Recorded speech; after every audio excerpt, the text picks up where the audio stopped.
اس کے ساتھ ہی ایک اور ریلیونٹ حدیث اس سے ملتی جلتی میں نے پڑھی اور سنی۔ مسلم شریف میں حدیث ہے، ابن مسعود کہتے ہیں نبی علیہ السلام کو اللہ تعالیٰ نے شب معراج 3 تحفے دیے تھے۔ نمبر 1 5 نمازوں کا تحفہ، نمبر 2 سورۃ البقرہ کی آخری 2 آیات، اور نمبر 3 اگر آپ کا کوئی امتی شرک نہیں کرے گا نا تو میں اسے بخش دوں گا۔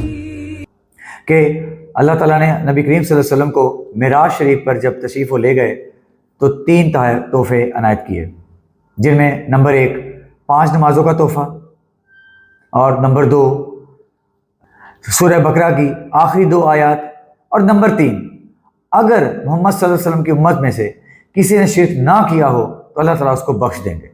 سبحان اللہ۔ اب یہ ایک اور عام سی اور آسان سی حدیث ہے، یہ بھی اگر ان لوگوں کی سمجھ میں نہیں آتی تو اس کا پکا مطلب ہے کہ یہ لوگ اپنی دکانوں کے پیچھے آپ کو لگانے پر تلے ہوئے ہیں۔ آپ سے درخواست ہے کہ ان کی دکانوں کے پیچھے مت لگیں، اور اللہ تعالیٰ سے دعا کرتے رہیں کہ اللہ تعالیٰ ہمیں اصلی اور سچی راہ دکھائے۔ آمین ثم آمین۔